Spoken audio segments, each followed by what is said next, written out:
खुलुमबाय मिथिनो मोन्दों।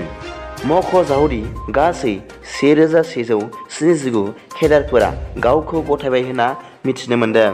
मख'नो गोनांदि BRAU मुंनि बिग्रायारि हान्जाखौ राजेश सार्कीआ दैदेनदोंमोन आरो UDLF-BB बिग्रायारि हान्जाखौ दानियाराम रियांगआ दैदेनदोंमोन।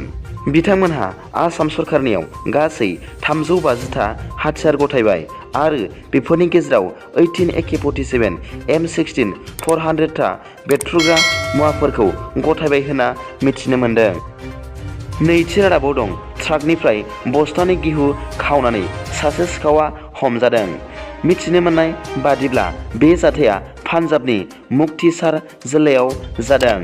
मख'जाथावदि बस्थानै गिहु खावनायनि उनाव सिखावआ ट्राक बिगोमाजों हमजादों आरो गोख्रों सिग्रोमनायाव 2 लाख याबा ड्राग्स टेब्लेटफोर हमनो मोन्दों। मिथिनो मोननाय बादिब्ला दाखालि सुनिबारखालि काछार जिल्लायाव पुलिसफ्रा 2 लाख ड्राग्स याबा टेब्लेटफोर हमनो हादों। मख'जाथाव बाथ्रादि बे आयेन बेरेखा फालांगियाव लोब्बा थानाय गासै 7 सुबुंफोरखौ हमनो हाबाय।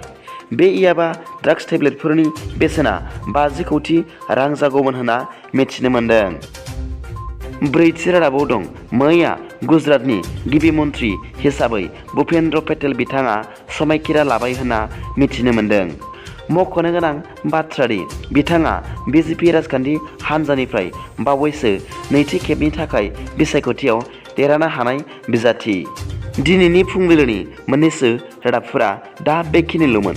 भिडिअखौ मोजां मोनदोंब्ला अन्नानै लाइक आरो साबस्क्राइब खालामनो दाबाव आरो बेल आइकनआबो थुनानै ला जाहाथे आं गोदान निउस आपडेट लानानै फैयोब्ला नोंथांनियाव सिगांग्रो नटिफिकेसन सौहैयो। दा बेलासिनि रादाबाव नोंथांमोनखौ आंनि चेनेलाव गोसो गोथारै बरायहरनाय जाबाय। गोजोन्थों। एसेनोसै।